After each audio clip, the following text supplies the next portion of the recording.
VTRN Sports app. Open VTRN Sports on your smart speaker or stream live on YouTube. Time to get ready for your day with the morning warm-up with Trey Lyle and Ty Tracy.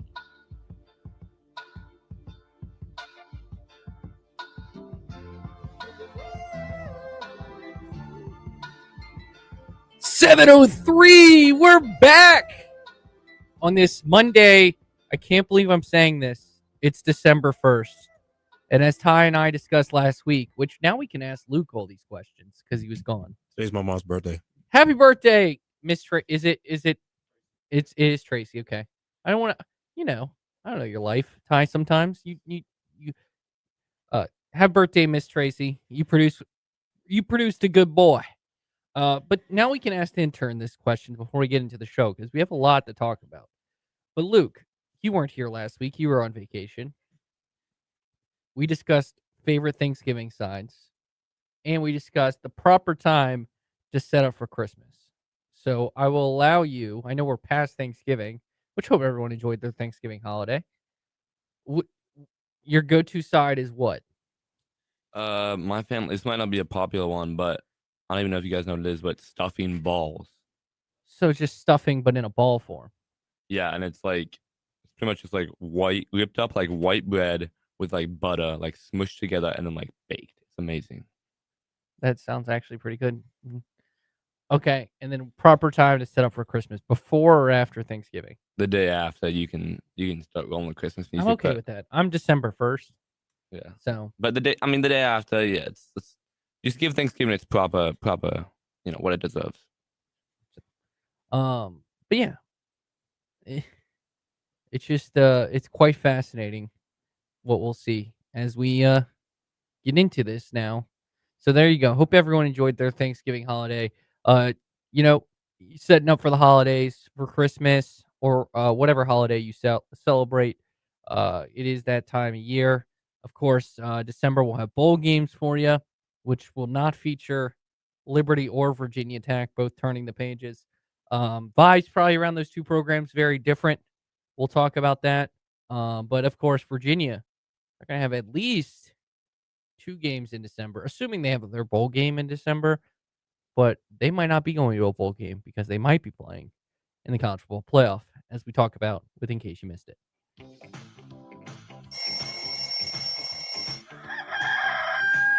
Keeping up with sports 24/7 takes some serious effort, especially when you're sleeping.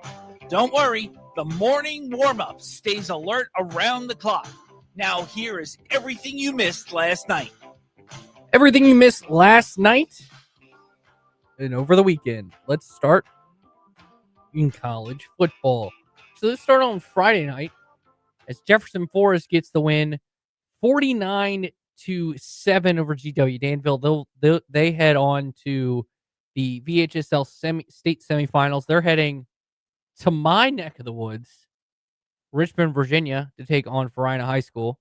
Really good Varina High School team. So, pretty interesting. Heading over to, as people would say down there, Henrica County and Laneville I believe on Saturday. It's already been confirmed it's on Saturday, Ty, right? Yes. Okay. It's on Saturday. And then, of course, the matchup between the two Lynchburg teams, LCA Heritage, was really good. I mean, it was a defensive struggle and probably a very frustrating loss for the Heritage Pioneers. But LCA does pull it off in overtime, 14-7. Yeah, I heard it was 14-7. 14-7. Bryson Gordon. We'll talk to Bryson on Wednesday about that game. If I'm not mistaken, they said it was like Harris up like 7-0 the whole time. I think. Yeah, it was. Yeah, and it was LCA was up 7-0, and then Heritage tied it late, and then LCA scored first in overtime, and and by the way, the great Ed Lane listening in the carpool line confirmed 1:30 airtime, 2 p.m. start on Saturday, as he'll be heading down to the 804 Varina High School for the game between the Blue Devils and the Cavaliers. All right, let's get to college football now. Let's start with a crowning moment for Tony Elliott. Number 18, Virginia 27, Virginia Tech 7, in a game in which I don't know if Virginia looked great offensively. It just defensively. I mean, once you realize I think they were very conservative offensively because once they realized Virginia Tech cannot complete a forward pass, um, it was over. I was like, Because you they basically if all right, so it was. I'm not. I'm just surprised that Phil Montgomery there made quarterback changes the whole time. And you just looking at it. he said in the post game, I think Tim you could sense, and I know the tech sideline guys and talking with Teal mentioned this. Like after the last game, he was kind of done. Now that they've hired a new coach, and I think he was kind of at the point like, and I kind of sat. I got the idea behind a quarterback change, but with that offensive line, It was I no mean, it was no point. I honestly saw no point. I don't think you switch the quarterback I out. mean, yeah, that makes sense. You're missing your too. best receiver and your best running back. Like, Yeah. but just to show the ineptitude of the offense, before the garbage time touchdown, which hashtag kept the scoring streak alive. This is the drives for Virginia Tech. So they had 8 plays. They moved the ball well in that opening drive. Then a tip ball interception by Kyron Drones. UVA responds with a touchdown. Then you had they drive the ball well again on the second drive. Missed field goal by John Love. Then it's 3 and out, 3 and out, 3 and out, 3 and out, 3 and out, 3 and out, 3 and out, 3 and out, interception, but that was on 3 plays.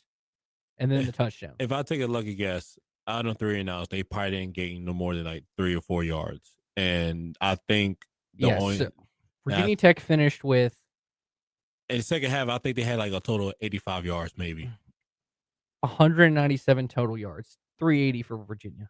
Yeah. So Virginia wins. I think like we kind of said all week in the first 3 days, this particular game was way more about Virginia than Virginia Tech. Like Virginia Tech is moved on to the next season. They were 11.5-point favorite. Like Virginia was, I think the line got down to 8.5-point favorites. Like Virginia wins, they go to the ACC championship game. Like if they lost this game, that says more about Virginia than it does Virginia Tech. And to Virginia's credit, and I think they were harping on this on the broadcast, the fact that Virginia has most of the most 6 to 7 year players, and I think they were third in added starts from the portal in the country. Like that experience came through in this game where they handled the moment. They won the game, and they should have won the game. They handled their business. Yeah. Now, who will they play in the ACC championship game? Well, let's go through the ACC scores to find that out, Ty, before we go to the rest. By the way, number 4, Georgia defeats number 23, Georgia Tech, 16-9. That didn't have any effect on this. Number 9, Notre Dame defeats Stanford, 49-20. Number 12, Miami rolls over Pittsburgh, 38-7. I'm going to get to the one that matters. Louisville blanks Kentucky. We'll talk about Kentucky again in a second. 41-0. Clemson defeats South Carolina, 28-14. The game that apparently mattered the most in terms of ACC tiebreakers. Luke, do you want to guess what game apparently ended up mattering the most for an ACC tiebreaker? Was the Duke game? No. It was not featuring any of the teams that made the ACC championship or the Miami team that got left out. What was it? Boston College 34, Syracuse 12. Because Miami played Syracuse and obviously also played SMU, it lowered their conference opponent winning percentage enough, but because Syracuse lost 34-12 and Duke beat Wake Forest 49-32, that it allowed 7-5 Duke to have a tiebreaker advantage over 10-2 Miami in the most go ACC moment of maybe our lifetime. There is a 10-2 team. There are 2 10-2 teams in the ACC, and one of them is not playing for the conference title. And the funny part is, Virginia has 2 ACC losses. Just one counts towards this because it was a non-conference game. And again, the most ACC moment. Other scores of note: Florida 40, Florida State 21. Good luck with Mike Norvell. NC State 42. Ends Bill Belichick's season. Ed Lane his guy Michael Lombardi probably did not enjoy the 42-19 beatdown that NC State gave. By the way, it appears Dave Doran will be back at NC State next season. So it's an ACC championship game where Virginia takes on Duke, which I don't know. I honestly don't get why the line is only it's only Virginia by 2.5. Where we just left a game where they beat them essentially 34-3. I know the final score was 34-17, but going into the fourth quarter is 34-3. But again, the most ACC tiebreakers happened, and just to pull it up, the reason why Duke is above Miami is because of conference opponent winning percentage, which is 0.5 for Duke to 0.4375.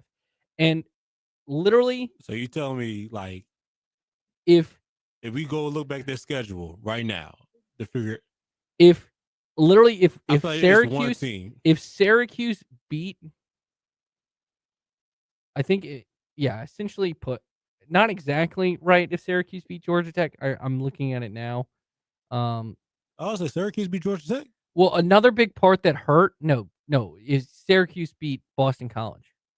Another part that what also hurt them is that because SMU also lost to Cal, that hurt Miami's winning percentage because SMU played Miami.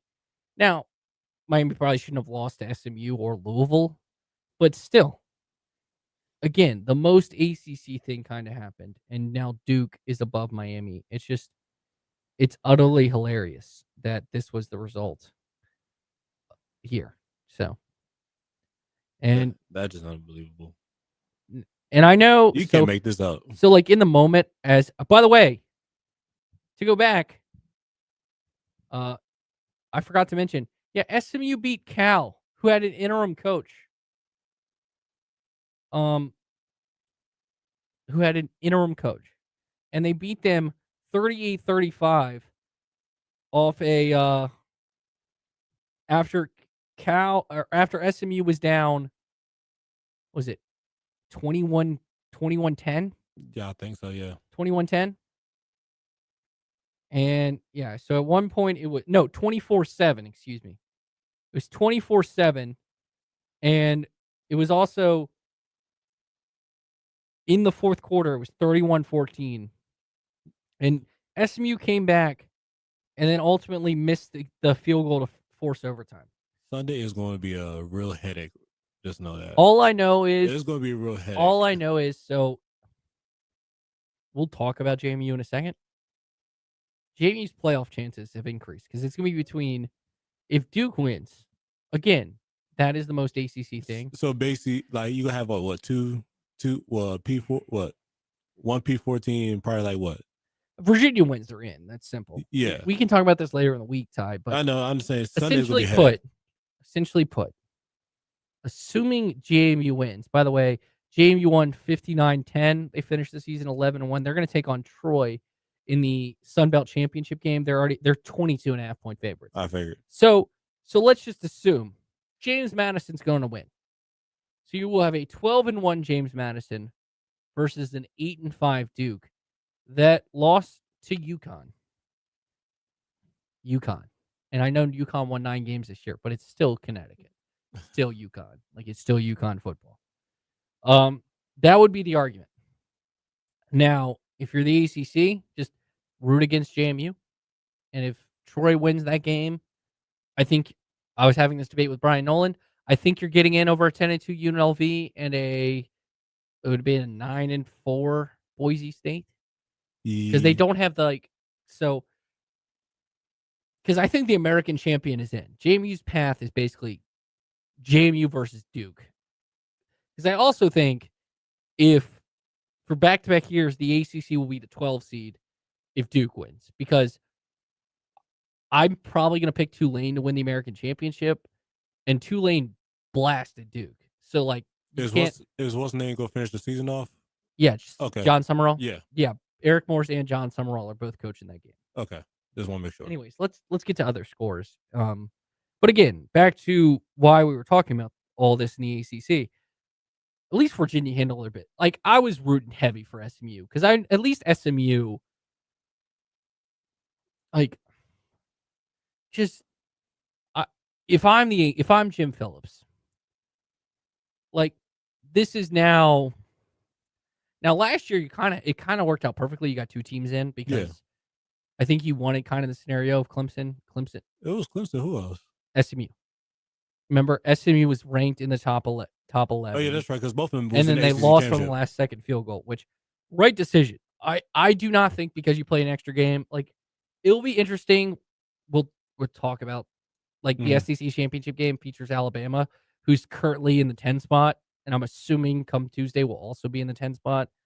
Now, do you agree with Alabama being in the 10 spot? I don't know, but I personally think if they, let's say, unless they lose like 42-0 to Georgia, I don't think Alabama's going out of the playoff with because to me, again, let's put our tinfoil hats on. They got to keep the conference championship games important enough, but also not de-incentivize them of making them, because Alabama, if theoretically Alabama lost a tiebreaker to Texas A&M, let's just say in this hypothetical scenario, because they didn't. Let's say it's Texas A&M, Georgia, and Alabama's sitting there at 10-2 as the 10 seed. They're in the playoff. You can't de-incentivize the conference championship game. Then it makes it less important. That's what I'm saying. Yeah, I understand what you're saying the whole time. I just feel like this whole, I think Sunday is really going to be a lot of head scratching because, like, you will have to look at a lot of scenarios. Like, for example, like, I think the only thing I feel like, I mean, it's rubbish. I feel like they're gonna try to hold someone against Ole Miss because he's not, Lane Kiffin's not there. And I feel like a lot of the answers for that are gonna be answered on Tuesday because it's not like a lot of movement. The only big movement that happens is if, like, BYU beats Texas Tech, if Duke beats Virginia, and I feel like if Alabama gets blown out, like, that's the only big movement. And I feel like Texas might sneak their way in because if you look at what they did this whole season, I think it's too many people. That's all I'm saying. It's gonna be a whole lot of scenarios right there, and it's gonna be too much. I have my top 12. Well, what I think the committee will do, not what I personally would do. I didn't say personally, because there's a certain team, and there's a certain. I hate I have to defend Miami, but there's a certain team in Coral Gables that I actually think is getting screwed. But we'll talk about it. Let's get to other scores. All right, let's go to the Conference USA Conference USA, which it's it is set. The conference championship game is set. Delaware defeated UTEP, by the way, 61-31. By the way, shout out to Delaware and Missouri State. I know Missouri State lost to Louisiana Tech 42-30, but both technically ineligible for the postseason. But since there's not enough bowl teams, they're the first two that get picked. There's 2 spots open because shout out to Alabama beating Auburn. That opened up the second spot. So both Delaware and Missouri State will go bowling. I think Missouri State deserve it better than Delaware. Well, both Delaware won 61-31 to get their 6th win. So both are bowl eligible. Yeah. So I think the fact they're both bowl eligible deserve to go bowling. Oh, yeah, definitely. So FIU 56, I said SMU, Sam Houston 16. Jacksonville State walks it off with a field goal, 37-34. So that game was going on during the Liberty game. And essentially, Kennesaw State just needed Jacksonville State to win to get in the championship game because they own the tiebreaker over Western Kentucky. So the game, it was already set. So it was going to be Kennesaw State versus Jacksonville State at Jacksonville State because Jacksonville State already beat Kennesaw this year. And that's what it is. That's the conference championship game. Anyways, 37-34. Middle Tennessee defeats New Mexico State 31-24. And then the game here in Lynchburg, which was a really good one. Liberty falls 48-42. I believe it's their 3rd straight overtime defeat, if I'm not mistaken. Yeah. The 3rd straight, yes. 3rd straight defeat, all in overtime. It's a bad luck issue, first of all. It's a like I was able to watch the overtime one before the UVA Tech one, and Kennesaw just like say, let's stop playing around. That was crazy. That overtime was crazy because I believe, if I'm not mistaken, Liberty scored on their first play. Kennesaw scored on their first play. And then Kennesaw scored again. Kennesaw scored on their first play. Yeah. So there were before Liberty got the ball for the second overtime, there were 3 plays in overtime, all touchdowns. Yes. And then Liberty got stopped on downs. Liberty missed the field goal to win the game. Now, offensively, I think Michael Merdinger looked decent. He was efficient, 12 of 21 for 212 and a touchdown. Dude, Evan Dickens, I was right. 43 carries, 267 for 6.2 yards per carry, 4 touchdowns. I mean, I think Conference USA said he's led the country in rushing for the month of November. Which one? Evan Dickens. I think so. Because he had two. That was like that's like his third over 200-yard rushing game. In his fifth. I don't think back to back. Yeah, right. Because Bryce said that's his fifth 100-yard. He finishes the season with 1,339 yards, which is pretty good. I think he was he was hurt like the first few games of the season. Which, by the way, makes him 5th in the country in rushing. So again, I don't think there was a problem with Liberty's offense. Maybe at quarterback, but like what you expect from Jamie Chadwell by the end of the year, Liberty had the offense that you expected. The problem was, one, losing key pieces on the defense to the portal in the spring clearly hurt them, i.e. TJ Bush, and then obviously injuries this season. And they just could not ultimately get a stop when they needed it. And that was the problem on the back half of this season. It was the problem early in the season when they lost ODU and JMU. And if I do not think Jamie Chadwell deserves to be fired. It is a bad trend. There is real Chip Patterson puts it, and Gary Parrish, I should say, on the Eye of College Basketball podcast puts a good way to put this. Like he talked about John Calipari at Kentucky late in there, that Cal never was going to get fired, but there was going to be real job pressure. Now I think Chadwell can get fired. You don't get 1-13-0 season and just deserve, you get a lifetime deal. Cal won a national championship. But I do think there is real job pressure on Jamie Chadwell. Now, I do think coaches have an issue, and I saw it in Blacksburg with Justin Fuente when he would stay loyal to his guys, the guys that got him there, and he didn't make changes to the offensive staff. And that was part of the downturn of Virginia Tech with Justin Fuente. Another reason was recruiting. Main reason was recruiting, because I could coach a team full of 5 stars and probably get to 6-6. I'm just saying. Like, if my players are better than your players, then I can win a lot of football games, and I am not a good football coach. Okay? That we'll talk about Lane Kiffin in a second, but Lane Kiffin is going to get a lot better Jimmys and Joes at LSU than he could at Ole Miss, and I mean that through high school. Just, am I wrong, Ty? Thank you. Okay. Anyways, they just could not get the stop. So we'll see if they make changes on the defensive side of the ball. What Chadwell does from here. It's a lot. I will say it's a lot of bad luck. You got a lot of 1-score game luck last season, and it flips this year. It very much is a disappointing season. And plus, I'll say a lot of teams at Conference USA got way better, and I think agree with that. And nobody did not expect this coming at all. I do think your struggles against teams coming up from the FBS, like that's like losing to Missouri State, losing to that Kennesaw team last year. That is an issue going forward, but hey, you turn the page. We'll see. Like, I think there's real job pressure. And obviously, if he has an over 4-8 season, I think Chadwell, there is a conversation to be had about Jamie Chadwell, but I don't think we're not like Luke yet. Luke's a fan, so he's very reactionary. He probably was chanting "Fire Tomlin" yesterday at the Pittsburgh game. But anyways, 48-42, Kennesaw gets it done. As for the rest of college football, let's go to the Sun Belt now. Georgia Southern 24, Marshall 19, ODU. Hey, you know what? Shout out to Old Dominion. 9-3 on the year.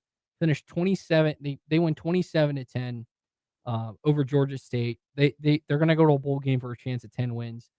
Uh, we haven't talked much about Old Dominion other than keep putting them 3, but really good season from Ricky, Ronnie, and the boys.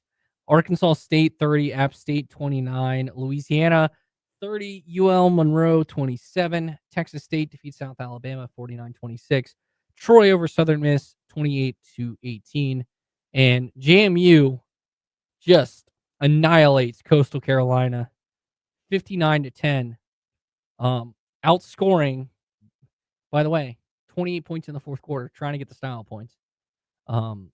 Alonzo Barnett, 15-21 for 207 and 3 touchdowns.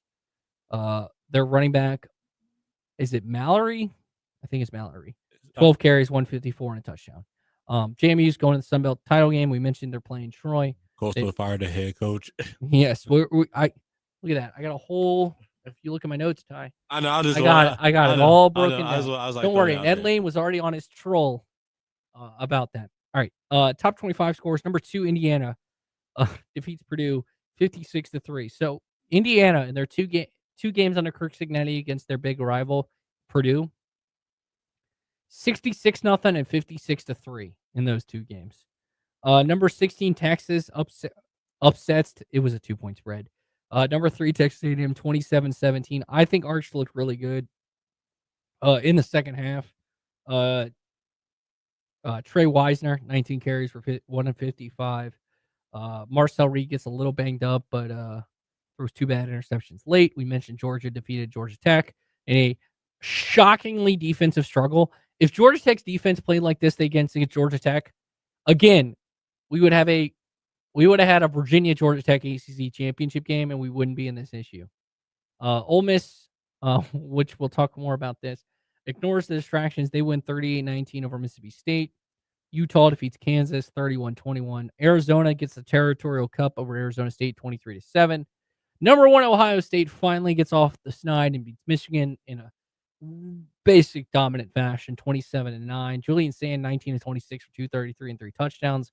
The Big Ten championship game will essentially be for the Heisman Trophy. Just want to throw that out there. And I think the number 1 spot as well. Yeah, and the number 1 seed.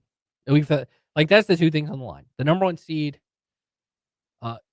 I think honestly that could probably be the top 2 seeded teams. If Alabama beats Georgia, that probably is going to be the top 2 seeds, which we're going to get to that in a second. Mm-hmm.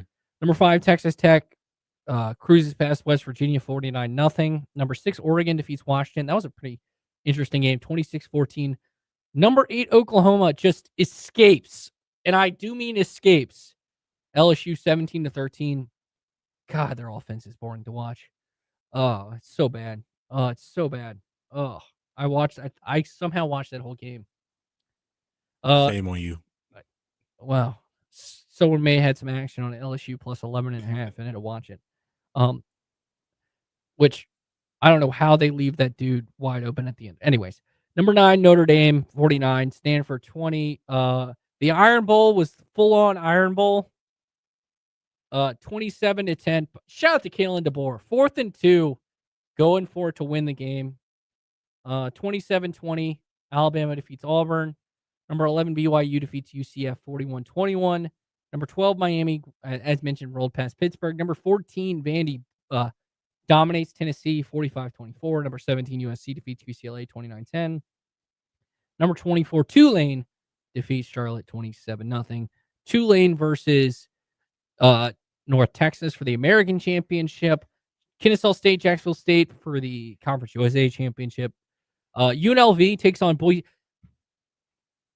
Somehow the Mountain West still, I think, is better at determining their champion than the ACC, but they had to go to a computer system to determine their champion. And you get UNLV at Boise State, which is fascinating for that. And then Big 12 will be Texas Tech BYU. MAC will be Western Michigan Miami. Georgia Alabama for the SEC title. Indiana Ohio State for the Big 10, and Duke Virginia for the ACC. So there you have it. College football. As for my top 5 teams in the state of Virginia, I've done this creatively. So it's the final one? No, we got one more next week. Dang. So starting, I've decided to change because at this point, is it the ball two? 2 teams are so bad. 2 teams are so bad, and 2 teams are so good. I've decided to make a tie for 4th with Virginia Tech and Liberty. Okay. Because honestly, I know one's 3-9 and one's 4-8, both just as bad. I think Virginia, if you lined up Virginia Tech and Liberty, Virginia Tech wins. But I mean, they can run the ball pretty well. So, but one team can run the ball well and not complete a forward pass. Yeah. The other team can't stop the run and has very inconsistent quarterback play. So, and for parts of the season, could not complete a forward pass. So, very similar teams.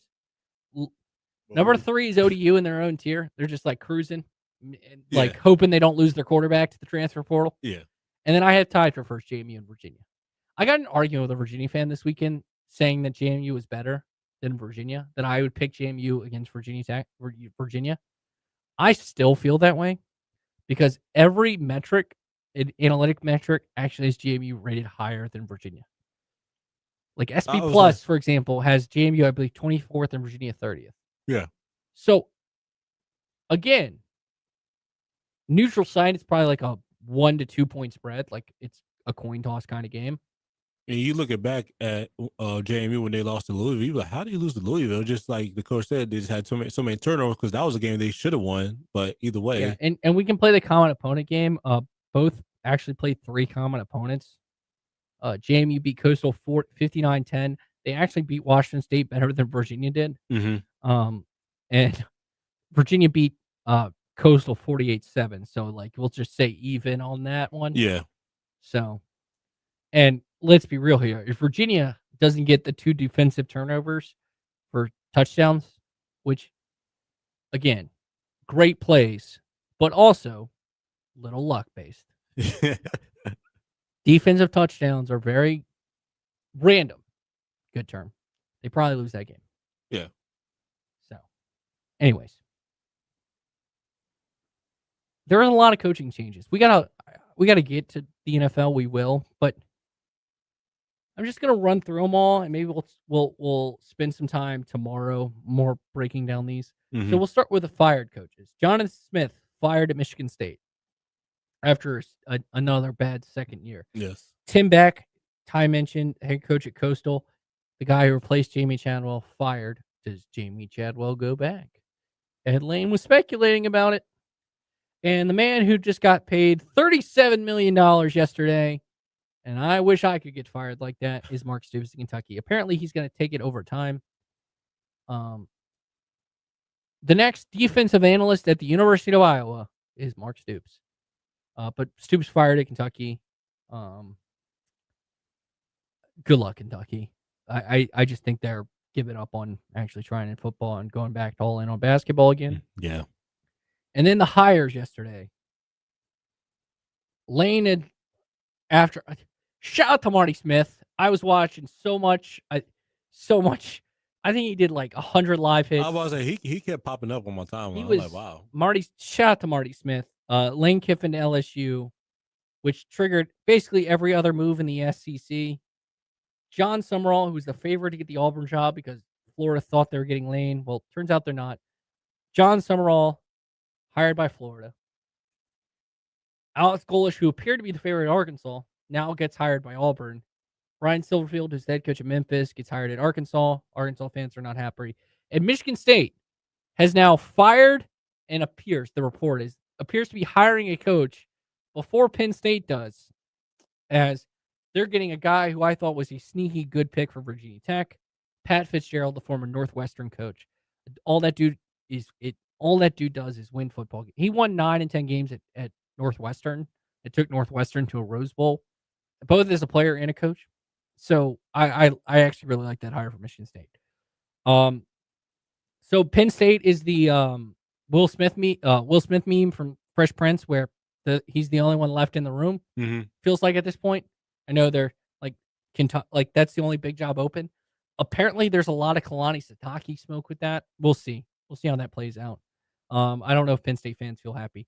I will say Penn State was hoping Auburn would pull that out, and maybe, just maybe, they had a 1% chance of getting Kalen DeBoer. Well, that's definitely not happening now. Anyways, yeah, the Lane saga was nuts. I actually think he's going to kill it at LSU because it's LSU. And apparently, there is a report that, you know who could return as a defensive line coach for LSU? Big O. Not Nick Saban. Go Tigers. Play LSU football. Go Tigers. Big O. Coach O. Ed Orgeron. Which, by the way, it makes sense because they was together at USC one time. And do you know who was the interim head coach at USC after Lane Kiffin was fired? No. It was Ed Orgeron. Yeah. So, yes, they are friends. Because they've been close. Oh, I did forget one. And Ole Miss already hired their coach. They hired their defensive coordinator, Pete Golding. Which, by the way, I just happen to pull this. If you go at Trey Lyle VT, you follow me. This coaching cycle was cyclical. All right. Yeah. But by that, I mean, last time Virginia Tech fired a coach, they hired someone from Penn State. This time around, granted, very different. They hired someone from Penn State. I think this was this. No. Because it was probably hired in 21. Yeah. So this was all in the same cycle. Yes. Last time LSU fired a coach, they poached a power coach his team was in the playoff hunt. Now, Ole Miss is in the playoffs, but back then it was 4 teams. If you remember, Notre Dame was the 5th team, and there was like a outside shot that Notre Dame could make the college football playoff back in 2021. At least there was a conversation, so it still works. Notre Dame, like Ole Miss, just promotes the popular defensive coordinator. Ole Miss does the same thing. Florida hires the best group of 5 coach from Louisiana. Back then it was. Now, I think John Summerall is leaps and bounds a better football coach than Billy Napier. But, like, honestly, John Summerall is going to kill it at Florida. Just kind of. Excuse me. Crazy how it repeated itself again. All right. When we come back, changes at the top of the NFC. Plus, Commanders lose a heartbreaker. What does it mean? We'll talk about the NFL side of things. Catch you up on that next on the Morning Warm-Up.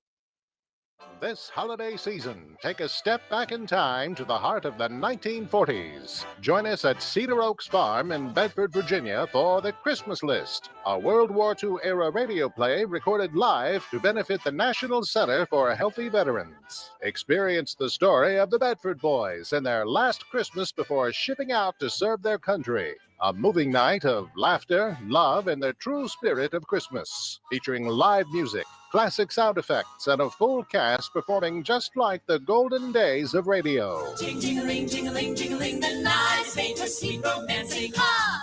Ho! Through the snow we go. Performances are December 12th and 13th at 7 p.m. and December 14th at 2 p.m. Tickets are on sale now at cedaroaksfarm.com, with proceeds benefiting the National Center for Healthy Veterans. Come share a nostalgic Christmas at Cedar Oaks Farm, where memories, music, and history come alive. Hey, this is Jake with Western Ways in Forest. Shop our thousands of pairs of boots in-store with personalized customer service and excellent pricing. Shop Western Ways this holiday season. Merry Christmas and Happy New Year's from our family to yours. Hi, Danny from Gibbons Books Little Dickens. We believe in reading and play and in shopping locally for stronger communities. 3 times more jobs are created by local businesses versus online sales. This holiday season, live local and shop local for a better Central Virginia. Your home is more than just walls and windows. It's where life happens. And at Right Choice Construction, we get that. We're not just builders. We're fathers, mothers, neighbors, just like you. And every nail and every beam reflects our commitment to creating a place you're proud to live in. With Right Choice Construction, you're choosing a team that's been perfecting the art of building for years. So build with us, build with experience, build with quality, build with Right Choice. As the decorations go up and the lights twinkle brightly, we at Brownstone Properties hope this special time is filled with the warmth of family, cherished moments, and heartfelt connections. From our family to yours, may your home be a haven of joy, laughter, and lifelong memories. And let us not forget those who may be in need with our generosity and compassion this holiday season. Happy holidays from all of us at Brownstone Properties, where home is at the heart of everything we do.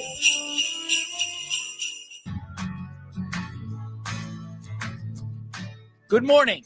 We are just getting your day started here on VTRN Sports with the morning warm-up. Stay connected at Trey Lyle VT and Ty Tracy 90 on Facebook, Twitter, and Instagram. Listen wherever you are with the VTRN Sports app or watch the show live on YouTube at youtube.com/VTRN Sports Lynchburg. Now, back to the morning warm-up.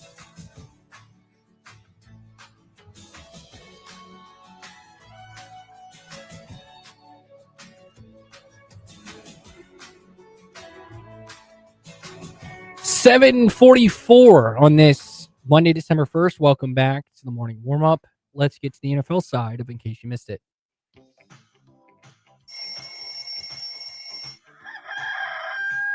Keeping up with sports 24/7 takes some serious effort, especially when you're sleeping.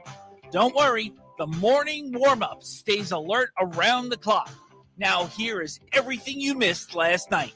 So it's 4th and goal. The ball just inside the 40-yard line. Commanders will put 2 receivers left. Samuel is inside of McLaurin. 2 receivers to the right, including Ertz. McNichols is in the game at running back. He lines up to the right of Mariota. Alex Singleton, the key. Is he going to blitz or not? 4th down and goal. Mariota gets the snap. Here comes the blitz. Mariota throws. It's caught for the touchdown. Terry McLaurin on the slant. Mariota guns one to the left, caught by McLaurin in the end zone. And now, Washington down by 1, and it looks like they're going for 2. That was a touchdown pass from Marcus Mariota to Terry McLaurin in overtime to make it 27-26 as the Commanders look to upset the Denver Broncos here. But unfortunately, Nick Bonito said, nah, not today in overtime. So here we go.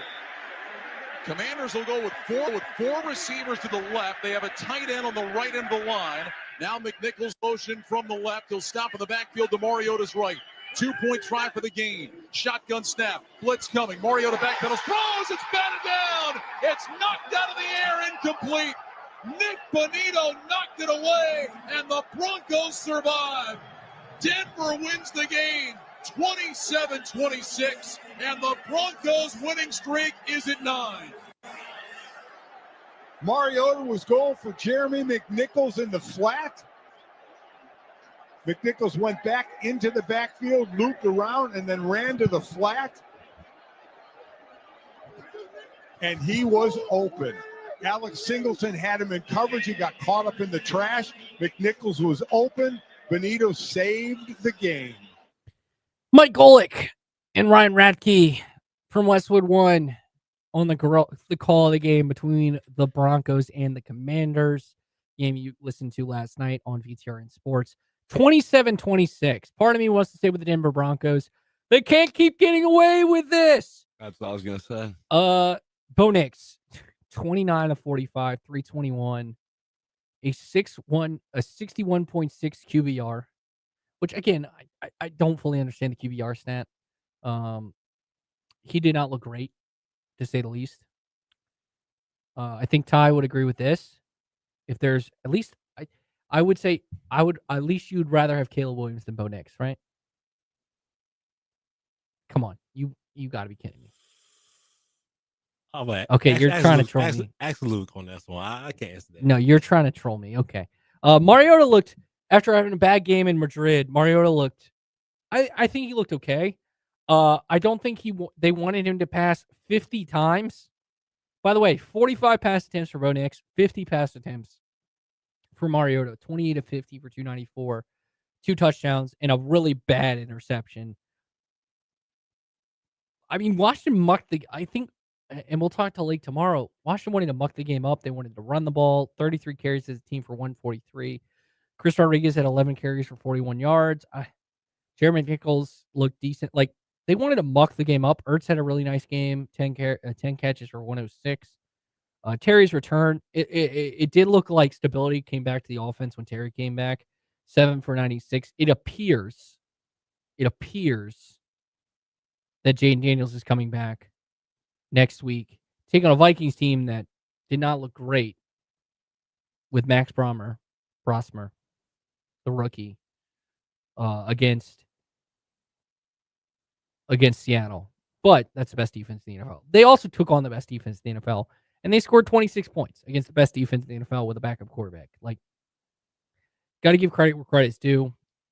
The Broncos seem to just be pulling these games out of their butt this year, and credit to Washington. This game felt a lot like their games last year, where Washington kind of hung around, and then pulled it in. But the problem was, defensively, they just could not get the stop they needed. And I bring up, there are 3 moments in this game that ultimately were the moments. It was the touchdown by Denver right before the half, which was a 10-play, 64 yards in less than 2 minutes. Denver just, this was right after Washington finally got the lead 7-0 because they could not move the ball to start the game. And defensively, they held them to 2 field goals, so it was 6-0 because Denver's offense is a pain to watch sometimes.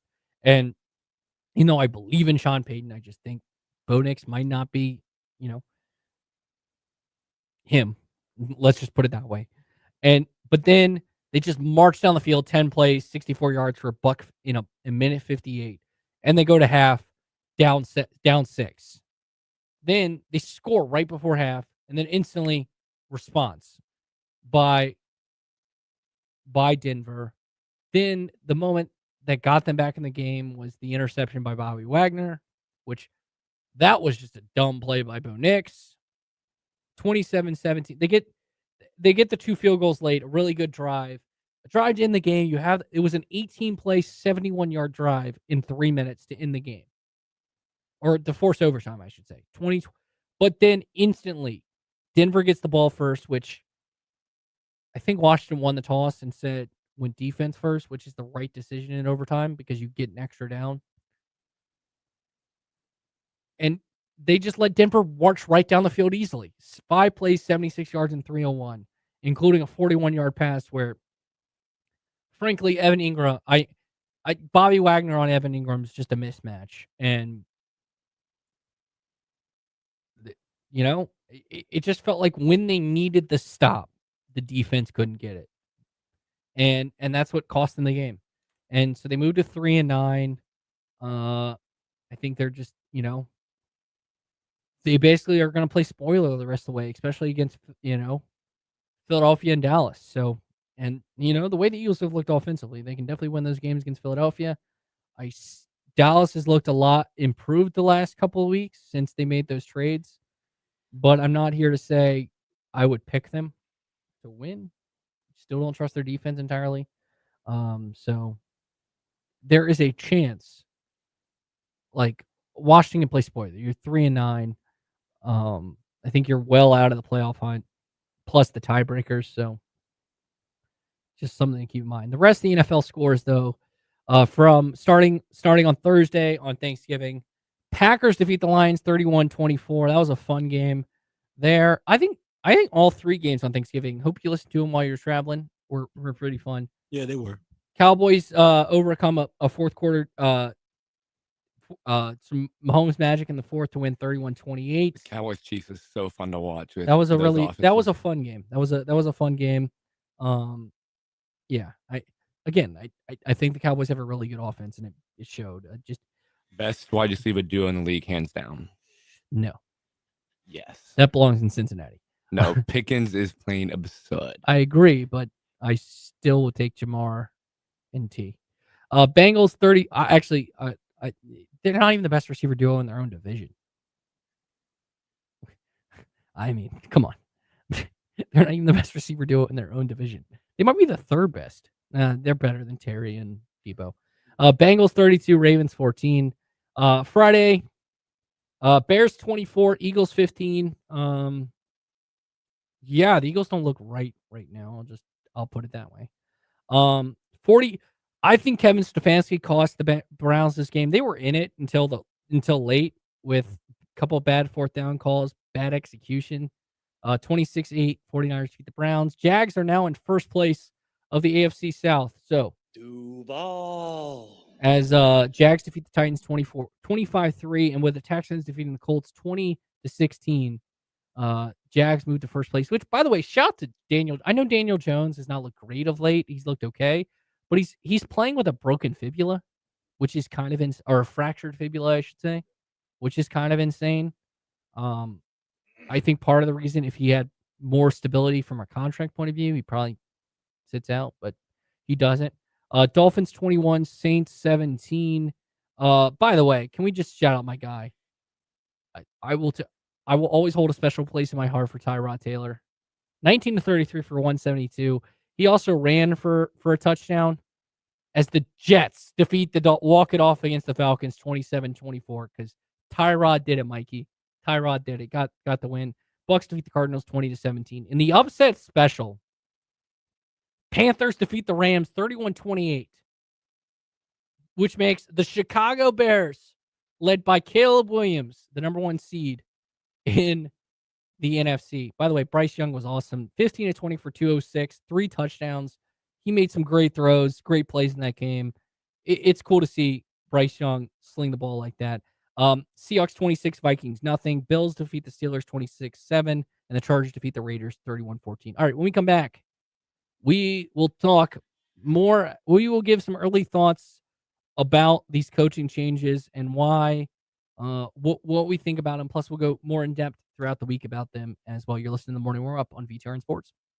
It's the final countdown to savings during the Red Tag year-end sales event at the Used Car Superstore on the Sheeler Motor Mile. Holiday savings have started, and this is your last chance to save. Shop local and save more with straightforward pricing, plus exceptional service and selection. Stop the search. Head to the Motor Mile for over 900 pre-owned vehicles to choose from, and a huge selection of new car brands in Southwest Virginia. Honda, Hyundai, Toyota, Subaru, Kia, Chevrolet, Mitsubishi, Chrysler, Dodge, Jeep, and Ram. 11 new car brands, 900 used vehicles, all in one location. The Sheeler Motor Mile gives you choices more than any other dealer in the area. Sheeler owns the finance company. We make it easy to buy with in-house financing. Volume selling means volume pricing, and we've got the volume. 11 new car brands, over 900 used vehicles, all in one location. Our biggest sale of the year is here. The Red Tag year-end sales event at the Used Car Superstore on the Sheeler Motor Mile. I-81 exit 118C in Christiansburg. Call 866-SHEELER1. Always open at Sheeler.com. But hurry, this sale ends when the new year begins. Hi, Danny from Givens Books Little Dickens. We believe in reading and play and in shopping locally for stronger communities. 3 times more jobs are created by local businesses versus online sales. This holiday season, live local and shop local for a better Central Virginia. Hey, this is Jake with Western Ways in Forest. Shop our thousands of pairs of boots in store with personalized customer service and excellent pricing. Shop Western Ways this holiday season. Merry Christmas and Happy New Year's from our family to yours. In most things, it's hard to go from ordinary to extraordinary. It's easy with your home or business.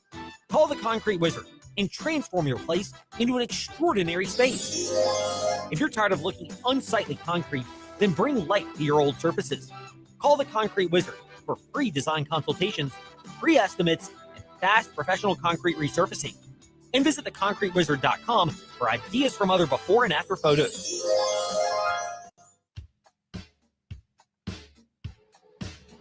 Good morning. We are just getting your day started here on VTRN Sports with the Morning Warm-Up. Stay connected with the show at Trey Lyle VT and Ty Tracy 90 on Facebook, Twitter, and Instagram. Listen wherever you are with the VTRN Sports app or watch the show live on YouTube at youtube.com/VTRN Sports Lynchburg. Now, back to the Morning Warm-Up. 7:57 on this Monday, December 1st. Welcome back to the Morning Warm-Up. Something I did miss during the college football thing is my projection. Go ahead, Ty. I ain't gonna say no. I was waiting on you. My projection of the top 12 for the college football playoff. Now, this is as if we're having Selection Sunday. I don't think this is what the rankings will look like come tomorrow, but this is my projection of the 12. That's what make it on Sunday, like how it will work out. Gives you a hint of where I'm leaning on my picks we should do that for the conference championship game. Well, I'm just saying we'll pick the games on Friday. Oh yeah, that's right. So then that will naturally lead to where we think who goes where. Yeah. Number 1, Ohio State. Number 2, Indiana. I think Ohio State beats Indiana, and you're asking yourself, why would Indiana be 2 if they lose to Ohio State? Well, I'll get to that. 3 is Texas Tech. They're going to cruise past BYU. 4 is Alabama. I think Kalen DeVore has Kirby's number. Granted, it is a rematch. 5 is Georgia because I don't think Georgia gets hurt from losing the SEC title game. 6 is Oregon. 7 is Texas A&M. I've moved Texas A&M lower because they really have it. Like their one win is Notre Dame, but if you look at them in SEC play, they literally beat up on the bottom part of the conference. 8 is Ole Miss. That's where they get hurt with no Lane Kiffin. They just basically become the 8-9, where they'll take on a rematch with Oklahoma. Now, I do not think the Notre Dame-Miami debate is dumb because I would argue that both Miami and Notre Dame are better than Oklahoma. But that's my own opinion. And for some reason, they're going to keep putting Notre Dame above Miami. Number 11 is Virginia winning the ACC title, and 12 is Tulane. I wanted to we're running out of time, so I wanted to get on the coaching stuff, but we can't. But let's go down sportsmanlike. Everyone have a great rest of your week and a rest of your Monday. We'll be back tomorrow. Thanks so much for listening to the morning warm-up on VTRN Sports, 93.3 FM, W227 BG Timberlake, and 1320 AM WVGM Lynchburg. Evan, Canty, and Michelle are unsportsmanlike. Buffalo Bills are going to